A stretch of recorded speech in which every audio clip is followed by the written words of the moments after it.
Hello and welcome back to the Gift of the Gab. Episode 66. Let's get straight into it. And I'm going to start off with something that you're not expecting. The Sha'Carri Richardson. I thought we were going a different direction. Yeah, I know, but I just, it's just on my chest and I thought, let me just say it. All right. So Usain Bolt basically was asked to give her a message. If he was to give her a message, what would he say? And basically, he told her to shut up and just train harder. Is basically what he told her. And I think he's correct. I think you're adding a bit of sauce onto what you said. I know, but that's just how I felt when I heard it. That's basically what he said, but in nicer terms. Yeah, he said he should talk less and just train harder. Yeah. I think in response to, I guess, everything that she has said. Yeah, because she does be doing too much talking, and she be coming last place.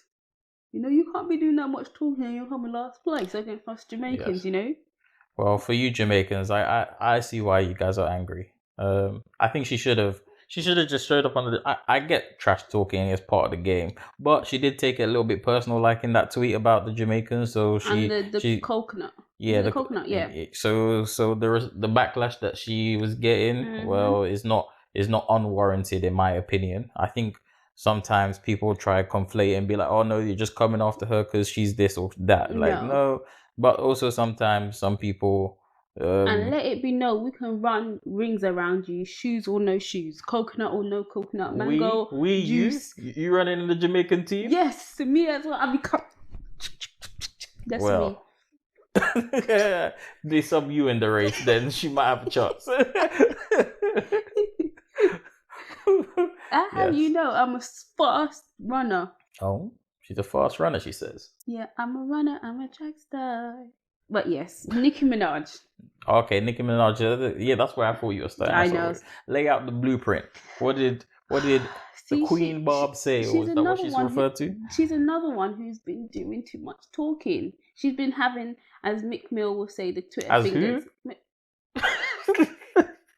Why are you holding your mouth now? Is that no Mick Mills? Yeah, Meek Mill. Meek Mill. Mick Mill. I thought you were trying to say Mickey Mouse or something. Yes, as Mick Mill, right? Meek Mill. Huh? Meek Mill. Meek Mill? Yeah, Meek Mills. Is that his bit? Yeah, Meek Mills. So that's been his name the whole time? So you've been saying Mick Mills this whole time? Possibly. Yeah, go on. Meek Mills has said she's got the Twitter fingers. Oh, okay. And so she basically, I don't know why the rant started. Do you know why? No. What warranted the rant? No, I think I thought she just posted on Twitter basically about what you're about to tell us. Yeah, so she posted on Twitter and basically said, my cousin in Trinidad won't get the vaccine because his friend got it and became infertile. He's, testicles got swollen, whatever. And now his girlfriend won't marry him. Okay. So the speculation is because he wouldn't get the vaccine, or because he got the vaccine. Because he's infertile now. And now his balls got swollen. Okay. And his girl called off the wedding. Okay. I think there's a lot to unpack here, so let's dive straight into the meat and potatoes. After she messaged that, and she basically cast a lot of judgment on the vaccine, people were calling her out left, right, and center. It was on British news, American news, Trinidad and Tobago's news, and basically in Trinidad and Tobago, they investigated this and they basically found it to be untrue. There hasn't been anyone who has come forward to say that they have got this adverse reaction from the vaccine. They've searched high and low and they couldn't find anyone. So their only reason for this is to basically, they've said that her claims are untrue. Mm-hmm. And I think she did make a message to Boris Johnson. Yeah, so in the UK Evening News, they did the coronavirus briefing, and I believe he was questioned, and the chief scientist or chief medical officer currently dealing with the pandemic, I think Sir Chris Whitty, addressed it and basically said the claims are untrue. Peddling untruths isn't in response to Nicki's tweet. And Boris also followed up and said he doesn't know who she is, but repeated the same sentiment and said the claims are untrue. This Boris, that is. And that sparked a whole back and forth between, well, I guess more of just one way. Nicki was sending voice notes pretending to be British and basically saying, "You Boris." Yeah. That was horrible, but yeah. And then she went back and forth with Piers Morgan, I believe, on a similar extent as well over Twitter. Mm-hmm. And yeah, she made top news because of it, I guess. Because I think during a time like this, the claim that it was the cousin's friend, it could like possibly be true, but it's just because I guess it was a large following, and they were like, yes, she has a very large following. Yeah, so she has a large following, but so they were like, unless you're sure this is true, like don't peddle misinformation at this time because the vaccines are saving lives, is what they're saying. Yeah, one of the and people are saying, well, everyone has a right to share their story, and which is true as well. Yeah. But it's just that the story, I guess, couldn't be verified. Yeah. So it just seemed like a story out there, and she was saying like the Prime Minister in Trinidad and Tobago? Is it Prime Minister? They can't verify this because they can't find anyone.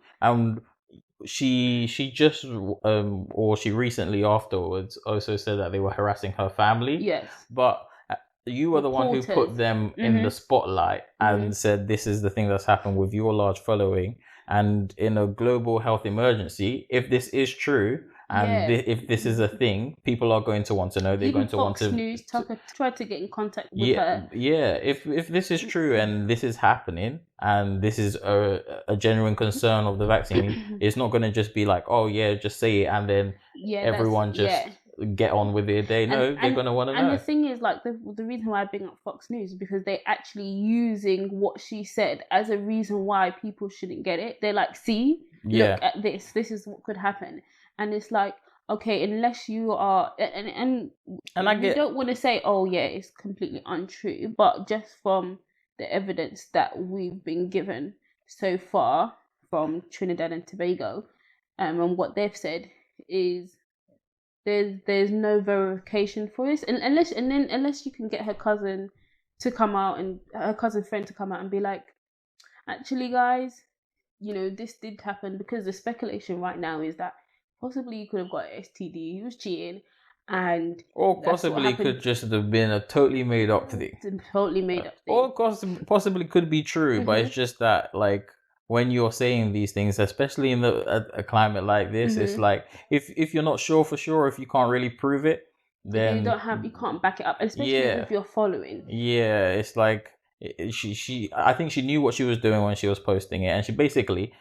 The sentiment was people do your research before the vaccines, before you get a vaccine. And I get it, which is fine. And there's skepticism, and I understand skepticism with the vaccine, but you also have to look at the risk benefit, not just for yourself, but for the people around you, and for ending the pandemic that everyone has been screaming that they want to be free, but they're not willing to take the steps necessary to be free. So. I think a lot of people just need to do some self-evaluation and really think first. Yeah, I do want to mention that she did later on go on to say, like with her first set of tweets, she did later on go on to say, she was responding to someone. So she said, I know, babes, a lot of countries won't let people without a vaccine. She's talking about someone going to work. So the person was required to get a vaccine to go back to her job.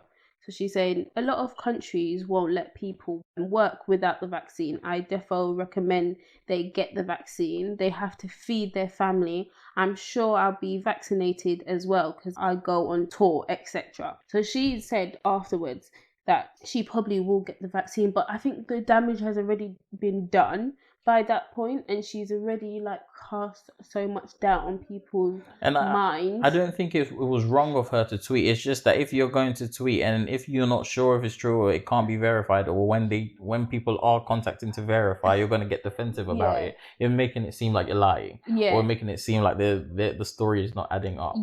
And if the sentiment is just you want to say, people, please do your research and thing fine, but also do your research yourself. Yeah. And it's sometimes, I think, a lot of the knee-jerk response is out of fear, which is understandable. But when the people are questioned on it, they don't really know why they are so against the thing that they're saying. And also, I guess the other argument which people are saying, the barbs are saying that everyone's entitled to their own opinion. This is and true. You are entitled to your own opinion, but she's an influencer.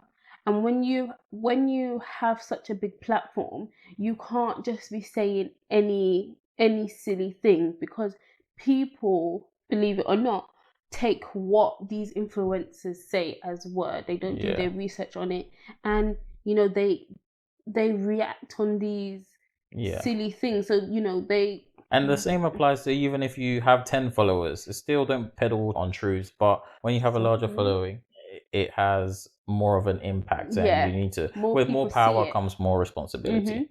It's the same way Boris Johnson can't just be saying any. Well, well, look at what Trump was doing. Yes, exactly. And I'm sure, like, the negative impacts of like things like this and these isolated incidents are not even isolated, because it's quite widespread at the moment. Misinformation can't be quantified in terms of the damage that has been done, but there is damage that is caused I'm sure that one tweet that took her 2 minutes to type has changed the minds of so many. Yeah, and I think people aren't thinking necessarily, or they're not really equipped with the research that they're claiming others should do before just tweeting. Yeah, I think I could go on this for ages, but I did come across something else called The Activist. Yes. Have you heard of The Activist? No, I haven't. Well, The Activist was meant to be this game show where it essentially it was a challenge show for people involved in health, education, and environmental issues to win a place at the G20 summit. So to make an impact in their activism. Okay. And I guess the judges on the show, or the celebrity talent, was going to be Usher, Priyanka Chopra. Okay. She is Alex from the FBI show. Okay. And another Quantico. woman, Quantico, and then another woman, Julian Hugh. I wasn't too sure who she was, but she is a celebrity as well.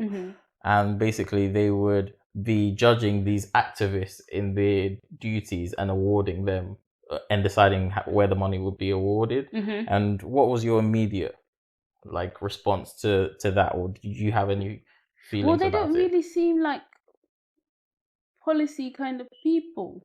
That was, I guess, some people's first response. When I first heard about the show, I was like, is this really need to be like a game show? Like, people are protesting for better conditions, and they're turning it into like a reality challenge show. This is Britain's Got Talent. Come and show your best activism skills. Yeah, but Usher's a singer. What does he have to do with? I think or even does he if it do was things in the background? Maybe, no, but I'm saying maybe. How does someone who doesn't even connect with that side judge someone for that side? No, I understand that. And I think even before that, you get to that point, even if they had, I guess, I'm not sure what their backgrounds are and what they do on the side. I'm sure they do things in the background, but even still, even if you have people who are heavily involved in activism, I think the issue was turning activism into a game show. And someone I think a celebrity actually did bring up the point. Jamila Jamil, she said, couldn't they just give the money it's going to take to pay the unbelievably expensive talent, the celebrities, to the activists, instead of making a game show, paying celebrities to judge them and then giving them some small cash prize to do what they're going to do? I guess they're just trying to find another show to have. But and it just seemed like, I'm guessing when they actually made the show, there was intention to make a good show and that it would be helpful. But I think sometimes they just lack that one person in that boardroom when they're creating it to say, actually, I don't think this is sense. I don't think this is something that needs to be a game show. Yeah. This isn't something that we should be playing around with. And I think that's why she got the backlash. And Priyanka Chopra apologized for it. I'm not sure about the other two, but I think it was just poor choice.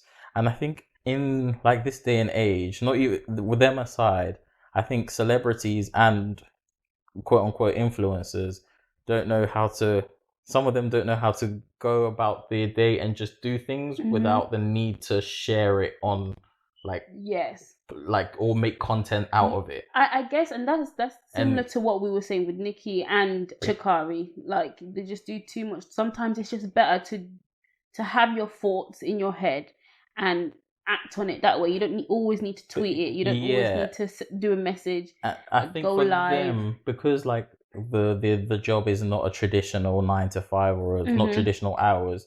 The switch off of when I'm working to when, like, oh, I'm going to this function. Maybe they wouldn't want me to be videotaping, or maybe they would. And like when they went to Obama's. I was just about to say, when all the celebrities went to Obama's birthday party, and he told them not to like vlog it, and I think some of them still did. Yeah, took pictures and stuff like that. And it was just like, this is how you get not invited next time. But do you know what that is?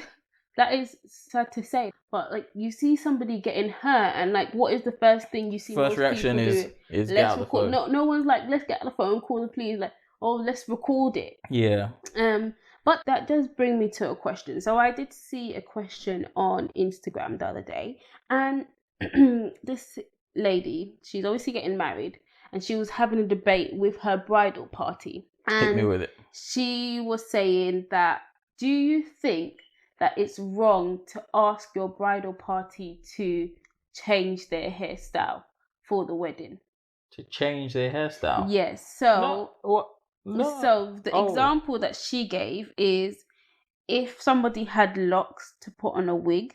If they had long hair, to cut their hair. Okay. If they had like a colored hair, to change it to black or something. So I'm gonna say, I don't think it's wrong to like get them like a hairstylist. Yeah. If you're doing it out of your money, if you're asking them to be in your wedding, I think if you're getting the hairstylist for them and you want them to change their hairstyle, you should be doing it, but there shouldn't be any permanent changes. I definitely agree. Like, cover it. Like, if you want everyone to have like this specific do so they all look like twins, I can understand that. And if they're happy to, fine. And if they're not, then don't be in the bridal party. It's not by force. But any permanent changes, me personally, I'm not a bride, but I wouldn't feel comfortable asking someone to make a permanent change to their thing just for my one day. I agree. Right. Talking about social media, I saw this question on Instagram, and this guy was basically suggesting, if you marry a woman or a man with no social media, then the chances of no divorce goes up. What do you think? If you marry a woman with no social media, then the chances of not getting a divorce... Basically, the chances of it working goes up to 95% is what he said. Okay, well, that's just a number he pulled out of his butt, I'm guessing. But I get the sentiment. Yeah. And what do you think? I think it depends. I think maybe generally you might find that someone without social media might have less specific social media caused insecurities, because I think social media can create a certain amount of insecurities in like specific to social media. And not to say you can't get insecurities without social media. Like, it's just what do you mean? Like insecurity with your body, like with people's lifestyle, and specifically like watching people put the best day of their life or the best moments of their life on a highlight reel for you to see and think that this is what everyone else is living. I think that creates a specific insecurity that is specific to social media. And I think some research just came out to say that teenage girls with social media are more likely to suffer from mental health issues. Yeah, I agree. And I think in that case, yes. Generally, he's right, but the numbers obviously not. I don't agree correct. with the number. I think that was a number that he just, pulled up. Yeah. He just said it. However, but I really do agree. I think it's because unhealthy I'm on social media, whereas you're not on social media as much. Yeah. And I feel like I see the difference. I think I'm on social media quite a bit, but what, in our behaviors? No. Hold on. I'm on social media quite a bit in comparison to you, but there are also other people who are on social media a lot more than me and take social media a lot more serious than me. Like, I don't really post anything of myself. I'm just more of a stalker. But I do see like how social media does affect people's life on a day-to-day basis. And especially with me working with younger people, like I can see how serious they really do take it. Like if an influencer of them, Nicki Minaj, for example, post something or tweet something, how like they just take that as word, or they take her picture like, wow, like this is how she looks, and now I'm looking up to that person. I want to look like that person, or they've got a YouTuber couple that they look up to, and they're like, oh, this is what a relationship should look like, or whatever the case may be. And 9 times out of 10, as you said, they're only putting up the highlight moments, the highlights, and they've edited out all the other things, or they've not recorded all the other things. But you're comparing it to your life, and you're like, why does my body look like this? Yeah, and why is my relationship like this? Yeah, and with his statement, I think the same applies for even men on social media. Yeah. It's not just to women, although I think there are more things targeting women on social media. Mm-hmm. I think there's just more targeting for women on social media in terms of like the lifestyle, the body and stuff like that. Mm-hmm. And there is for men, but I guess in society, like you can pretty much, a lot of men can get away with not having that high attainable beauty standard. Okay, and I get that, but I think that there's like, so here's my thinking, right? So girls might look at a picture of a girl, another girl, let's just give a name, Kim Kardashian. They look at a picture of Kim Kardashian and they're like, wow, like I want to be like Kim Kardashian. Whereas on the guy side, they're looking at the picture and like, I want a girl like Kim Kardashian. Okay, yeah. They're not really looking. And it's not like, and so it's not like they're low in their self-esteem. Yeah, really, they're not looking at, when they look at Ronaldo and a nice girl or his girlfriend, they're not looking at Ronaldo like, I want to have. So I guess some guys are looking at it like, I really want to have the physique of Ronaldo. Like, what do I need to do? And maybe liposuction and this. But I think there's less men doing that. They're more looking like, oh, I want that lifestyle. Yeah, I want that lifestyle. And I think the impact of social. I just think social media is unhealthy. And I think from my Facebook days, when I kind of dropped off social media is when I started seeing like how competitive it was getting, mainly for like likes on like once you post a photo. Mm-hmm. And like it was just becoming this thing like, oh, has this person, you're checking it, it's your birthday and you're seeing who's posted. Yeah. And like, oh, there people are posting, and I was just like, this is like a lot. And I just kind of dropped off it, and I was just on like WhatsApp for the longest time. People asked me, do you have social media? I'm like, you can get me on WhatsApp. And literally until I went to uni, even when I was in uni, I just downloaded Snapchat. And then you were forced for the second time, because I tried it and then I deleted it. Yeah. And then I came back on it. You were forced to download Snapchat, I think. Yeah. Funny. Yeah. And then Instagram, I got what? After uni? Yeah, like after 2 uni. 2 years ago. Yeah. Maybe just before the start of this podcast. Yeah, that's when I got Instagram. You sound like a real granddad. And like, I don't use it, and sometimes I catch myself like just going on it for no reason. Yeah, like I had to delete social media when I was doing my dissertation, because your phone, especially social media, is like the biggest distraction. Like sometimes I look back at my like evenings and I'm like, what did I do? And the only thing I can think of is I was on Instagram. Yeah. For like, because now, before, like when I was doing my dissertation, you couldn't do it, but now you can like watch like shows on there. Oh, and, like, you've got clips that last like half an hour, and you're like, before you know it, it's like 12 o'clock at night, and you haven't done a damn thing. Yeah, you haven't done a damn thing but being on your phone the whole time. And it's like, there's like, wow. Now there's quite a few studies that like, I forgot what the numbers are, but like the amount of times people just pick up their phone and unlock it to like go on social media is like, some people it's in the high hundreds a day. And your instant reaction is, oh, mine's not in the high hundreds. But if they were to like pick a counter of how many times per hour, like you might just go look in the thing even for 10 seconds and go off. Like I think people would surprise themselves of how many times they're actually picking it up. But it is interesting how social media has taken over our lives. Yeah, and there is a show about it on Netflix. Mm-hmm. No, I haven't watched it. And it's a documentary about. Too busy on Instagram. But it's by people who work for like these companies, Instagram, Google, Facebook, and they are saying like how they have developed the apps and how they framed it to grab more of your attention and like what the intent behind to making the Instagram feed is, why it's laid out like this, what like how it started. And some of them, like the ones on the program, are basically being like they left the company because they kind of regretted like the impact it's having, and people aren't even realizing there's people sitting in an office whose day is to just be like, we need to steal as much of their time as possible. Yeah. And the subliminal control that they're having over you just by having a phone in your hand. I think it's just good to take a break. I think it brings a lot of stress, especially to young people. It does. It brings a lot of stress, and it really paints a lifestyle that most people are not going to live, and most people do not live on a daily basis.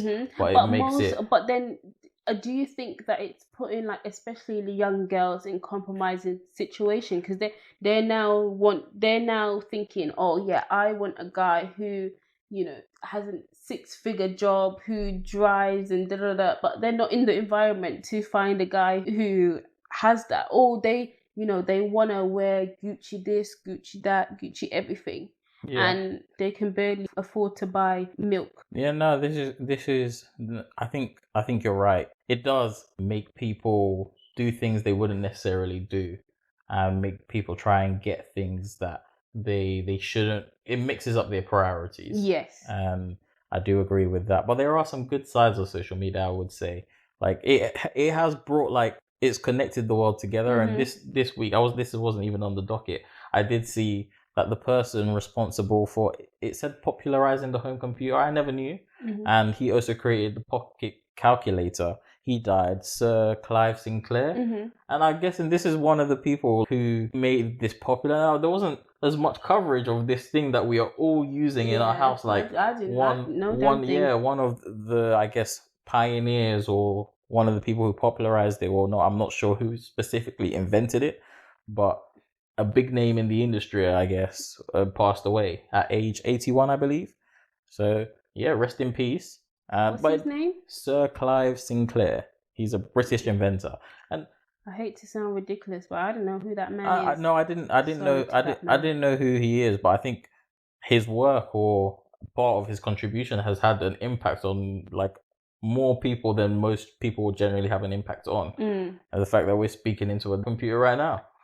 Yeah. And and also what I was going to say was, I don't feel like there's inventors, like they don't call people inventors anymore. Like I feel like back in the day, like, oh yeah, there was this guy, Joe Smith, he's an inventor. No, because are they inventing stuff now, or they're just adapting to what we have? Yeah, that's what I was thinking. I was like, I feel like they used to describe people like, oh, what was his job? Oh yeah, he's an inventor. Yeah, because like we've got most things now. They're just like adapting and making it better. I think that was a cool job role. Like, oh yeah, I'm an inventor. Now we've invented stuff. I guess when we invent new stuff, there'll be an inventor, but until then, we're just an adapter.